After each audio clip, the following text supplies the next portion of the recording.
महाराष्ट्र के Bandra railway station की जमीन पर कब्जा करके अवैध रूप से 2 मस्जिद और सैकड़ों घर बना लिए गए। उस पर अब बुलडोजर एक्शन हुआ है, वो भी हाई कोर्ट के आदेश के बाद। बवाल हुआ, वामपंथी मीडिया पहुंच करके और वहां गरीबों के आंसू दिखाने में लगा हुआ है। साहब 50 साल से रह रहे थे, 70 साल से रह रहे थे, और मीडिया वाले ये बताने के बजाय कि ये अवैध भूमि पर अवैध कब्जा, यानी रेलवे की भूमि पर अवैध कब्जा करके रह रहे थे, उनसे सवाल पूछने के बजाय एक नैरेटिव गढ़ने की कोशिश कर रहा है कि बीजेपी की सरकार आई है तो ये एक्शन गरीबों पे किया जा रहा है। हालात ये है इस देश में कि वक्फ बोर्ड के नाम पर इस देश में जमीनों की लूट की छूट दी गई। तो आपको बता दूं कि 8 लाख एकड़ भूमि ये अभी तक वक्फ बोर्ड ने कब्जा के रखी है। कब्जा शब्द में इसलिए कह रहा हूं कि जो शत्रु संपत्ति यहां उनको मिलनी थी उससे कहीं ज्यादा हर जगह जहां इन्होंने हाथ रख दिया ये वक्त की है, कोई पूछने वाला नहीं था। मोदी सरकार आई तो इस पर चिंतन मनन हुआ कि सेना और रेलवे की भूमि को छोड़कर तीसरे नंबर पर यदि सबसे ज्यादा किसी के पास भूमि है वो वक्फ है। और उसके बाद भी गरीबों का मुंह दिखाकर, गरीबों को आगे करके, महिलाओं और बच्चों के चेहरों को दिखाकर ये इसी तरह अवैध कब्जे पर जब बुलडोजर एक्शन होने की बात आती है, हटाने की बात आती है, तो ये कोर्ट में पहुंच जाते हैं। गरीब आदमी है साहब, क्या करेंगे, पिछले 50 साल से रह रहे हैं। और कोर्ट में ऐसी न्याय व्यवस्था है कि वहां मानव अधिकार के नाम पर इनको छूट है। आलम यह कि आप एक्शन लेने के लिए पहले एक कड़ा मन बनाइए, उसके बाद जब आप इस इच्छा शक्ति से जाएंगे कि अवैध भूमि को मुक्त कराना है तो कोर्ट आड़े आता है। लेकिन आज आप देखिए, देश की आजादी को अब 1947 में हुआ है देश आजाद, और आज तक ये देखिए कि सरकारी भूमि पर, चाहे वो रेलवे स्टेशन की भूमि हो, चाहे वो सेना की भूमि हो, इसी तरह अवैध कब्जे करके ये लोग बैठे हैं। आज जिन जिन राज्यों में भारतीय जनता पार्टी की सरकार है वहां तो इन्हें हटाने की बात की जा रही है, बाकी जगह मजाल है कोई इन्हें हटाने की बात कर ले, क्योंकि नाम में अगर बाद में मुसलमान जुड़ रहा है तो फिर इनको कोई हटाने वाला नहीं है। और ये बात ये अच्छे से जानते हैं, और इसीलिए बांग्लादेश से आए हुए घुसपैठिए भी, उनका बॉर्डर जिन इस्लामिक देशों से लगता है उसमें ना जाकर के वो भारत में आते हैं, क्योंकि उनको पता है कि यहां उनको अवैध रूप से रहने के लिए सरकारी जमीन मिलेगी, फिर उनके पक्ष में खड़े होने के लिए बड़े बड़े वकील मिलेंगे, इनको फीडिंग करने के लिए, इनकी मदद करने के लिए, खाना पानी देने के लिए बड़े बड़े एनजीओ खड़े हो जाएंगे, क्योंकि इस देश की सुरक्षा से किसी को कोई लेना देना नहीं है। ताजा हालिया आप स्थिति देखिए, महाराष्ट्र में बांद्रा रेलवे स्टेशन मुख्य रेलवे स्टेशन है, और वहां बांद्रा का जो ईस्ट रेलवे स्टेशन है उसके परिसर में, यानी बाउंड्री है, और उसके अंदर 2 मस्जिद बना दी। मस्जिद आगे रखते हैं, इनको लगता है कि मस्जिद रहेगी तो इंटरनेशनल लेवल पे भारत को बदनाम करने का मौका मिलेगा कि देखो जी हमारी धार्मिक स्थलों पे बुलडोजर चलाया जा रहा है। उसी की आड़ में फिर मार्केट बनेगा, फिर उसी की आड़ में मकान बनेंगे और पूरी कॉलोनी बस जाएगी। मैं तो दिल्ली में देख रहा हूं, जब कांग्रेस की सरकार दिल्ली में रही, ऐसे जीटी रोड, दिलशाद गार्डन, उसके पास एक मस्जिद बनाई, अब मैं जगह का नाम नहीं लूंगा, दिलशाद गार्डन में है, खोज लें आप, और वहां जाके मस्जिद बनाई। भगत, जो HKL भगत थे, उनका चेला था एक कांग्रेसी, और उस तरह से पहले मस्जिद, फिर उसकी बाउंड्री, और फिर उस बाउंड्री को सरकारी दस्तावेज में एंट्री कराना, और अभी तक मुझे पता नहीं कि है कि नहीं, लेकिन वहीं फिर मार्केट और घेर करके उस मस्जिद के सहारे से पूरी फैक्ट्री चल रही है। ये आलम हर जगह का है। बांद्रा में ये हो रहा था, लंबे समय से हो रहा था, लेकिन किरीट सोमैया जो बीजेपी के नेता हैं वो लगातार, जब से भारतीय जनता पार्टी की सरकार बनी है, मुद्दा तो पहले से उठा रहे हैं, लेकिन भारतीय जनता पार्टी की सरकार आने के बाद उसे एग्जीक्यूट किया जा रहा है, क्योंकि पहले तो कोई इस पर बात करने को तैयार नहीं था। मुंबई पोलीस, मुंबई रेल्वेचे अधिकारी आणि मुंबईतले रेल्वे पोलीस फोर्स यांना मुंबईकरांच्या वतीने मी धन्यवाद देतो। ज्या हिमतीने त्यांनी 1.5 कोटी मुंबईकरांसाठीचं हे वांद्रा रेल्वे टर्मिनस, काही शेकडो लोकांचा अड्डा झाला होता, हा लेन जिहादचा अड्डा, वो जिहादचा अड्डा, ज्या पद्धतीने जे गुंडगिरी, दादागिरी, पोलिसांवर दगडफेक करणं, आता त्याचा अंत आला आहे. मी जे वोट जिहादचे गुंडे, लेन जिहादवाले, त्यांना चेतावणी देतो, वॉर्निंग देतोय. तुम्ही ज्या लोकांना भडकवलं ना काल, त्या प्रत्येकाचा तपास होणार. अजून काही लोकांचा शोध चालू आहे आणि त्यांना ज्यांनी भडकवलं त्यांच्यापर्यंत पण पोलीस पोहोचणार. मुंबईकरांसाठी आता इथे रेल्वे टर्मिनसचा विकास होणार. हा तर पहिला टप्पा आहे. पुढचा टप्पा, तिसरा टप्पा. इथे आपल्याला माहितच आहे 19 मार्चला मी आलो तो, आपण पण होतात. 8 नंबर आणि 9 नंबर रुळावर ते खाट टाकून झोपायचे, बकरीचे गोठे बांधले होते. पहिल्या टप्प्यात त्याची साफसफाई झाली, दुसऱ्या टप्प्यात ही, आणि आता रेल्वे टर्मिनसचा विकास पूर्ण होणार. कोणाचा नेमकं तुम्हाला वाटतं कोणी भडकवलं होतं काल? हो, काय इथून 1.5 फूट अंतरावर राहणारे ठाकरे सेनेच्या नेत्यांना विचारा ना, त्यांचा आमदार पाक करतोय. वो सरळ सांग ना, मेरे को बांग्लादेशी चाहिए. कारण की बांग्लादेशी मुस्लिम हेच माझे माईबाप आहे. मी आता नवीन कर्मात कन्वर्ट झालेलो आहे. अजून तो एसआयआरच्या वेळे पण अशीच गडबड होणार, मला खात्री आहे. हे सगळे मुस्लिम धार्जिणे माफिया एकत्रित येणार. जसं पश्चिम बंगालमध्ये एसआयआर मध्ये अडथळा केला, तसे आता कालपासून सुरुवात झाली आहे. पण आमच्या समोर मुंबईचा विकास. आता माझं काय म्हणणं आहे, पहिल्यांदा आपण पाहिलं, मी तर पहिल्यांदा पाहिलं, एवढी चांगली कठोर कारवाई, शिस्तबद्ध कारवाई. मीडियानी पण एक चांगला रोल केलेला आहे. आणि अशा प्रकारे थोडी शिस्त दाखवली तर बांग्लादेशी अतिक्रमण थांबणार आणि वोट बँकसाठी हे माफिया राज थांबणार. आज मैं ये 5वीं बार इस जगह पर आ रहा हूं 3 महीने में.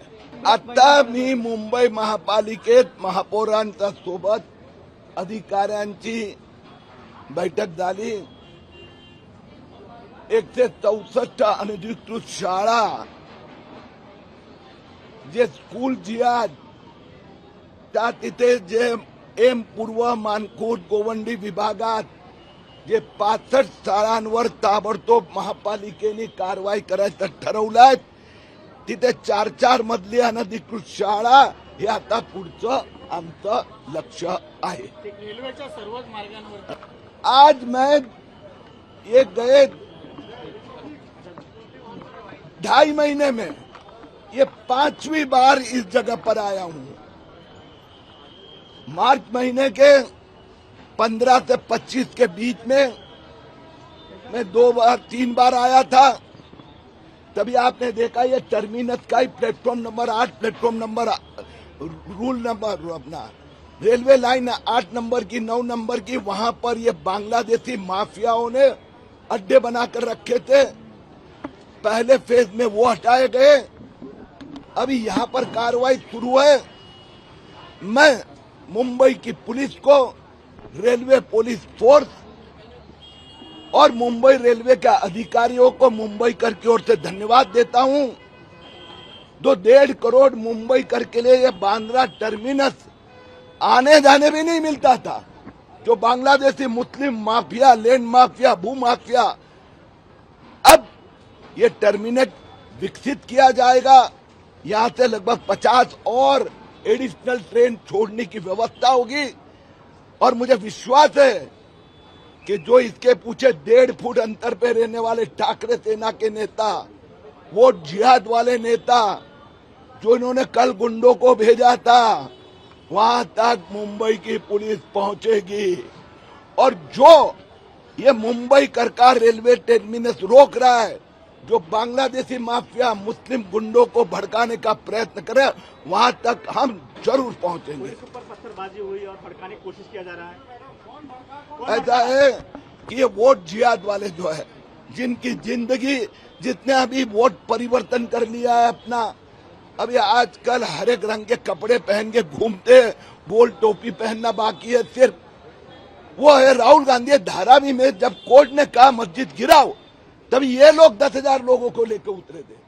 कल उनका यही प्लान था, यहाँ लोगों को भड़काना 5-10 हजार लोग बाहर से लाना, लेकिन इस बार पुलिस सतर्क थी और इसके कारण ये जो जिहादी गुंडे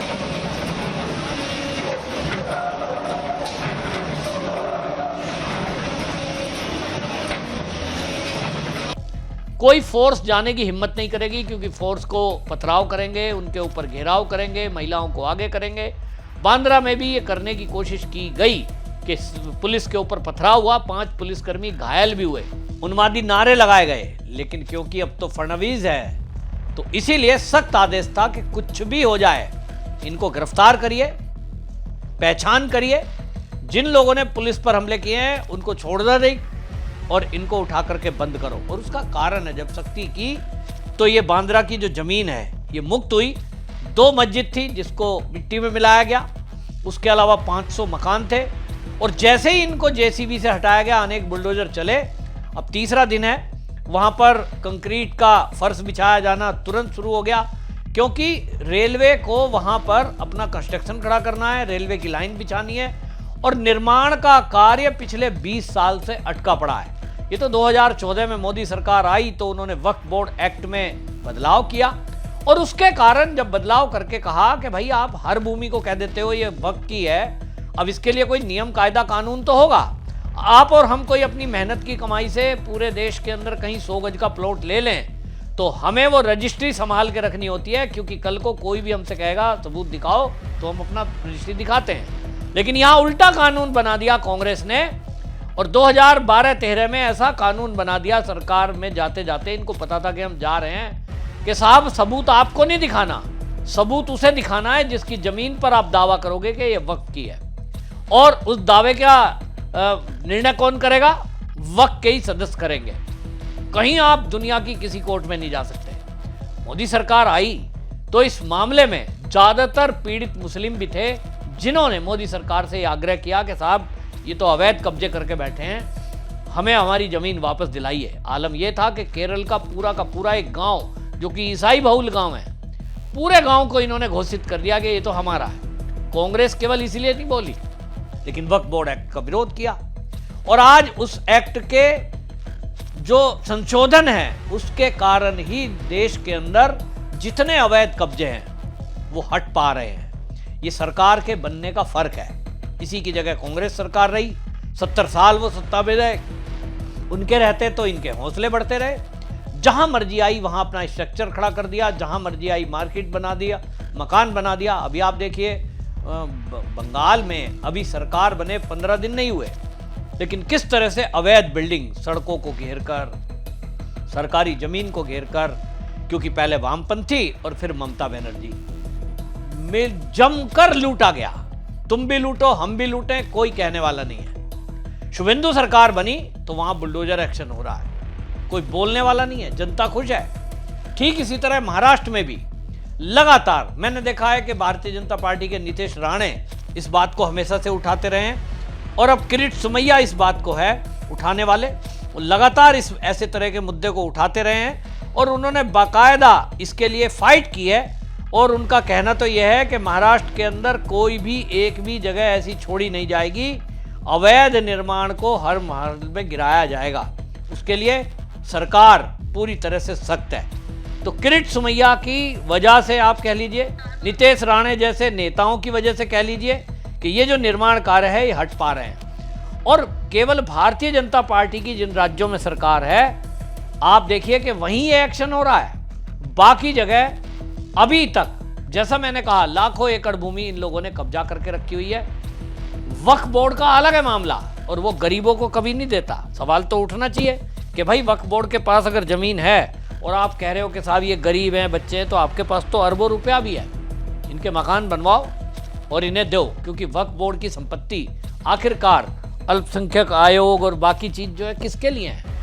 बनाए तो इसीलिए ना आपने कि मुस्लिमों का, समाज का कल्याण करेंगे। तो आप करते क्या हो? ये एक सवाल उनसे कोई पूछता है? ना कोई मीडिया पूछता है, ना कोई नेता पूछता है, क्योंकि वो तो एक वोट बैंक है, उसको छेड़ना नहीं है। लेकिन भारतीय जनता पार्टी को ऐसा नहीं है कि मुसलमान वोट नहीं देते, चाहे वो 2 ही वोट देने वाले हों, लेकिन ऐसे राष्ट्रवादी मुस्लिम हैं जो इस बात को कहते हैं कि अवैध कब्जा करके मस्जिद बनाई गई, वो हमारे पंथ में अवैध है, मान्य ही नहीं है। जमीन खरीदी हुई हो, वैलिड हो और अपना ही पैसा हो तभी वो मान्य है। लेकिन जहां गुंडागर्दी की बात आती है तो ये लोग कहते हैं नहीं जी, हमारी तो मस्जिद को आप शहीद करोगे, हम तो इसको जब मौका मिलेगा दोबारा बनाएंगे।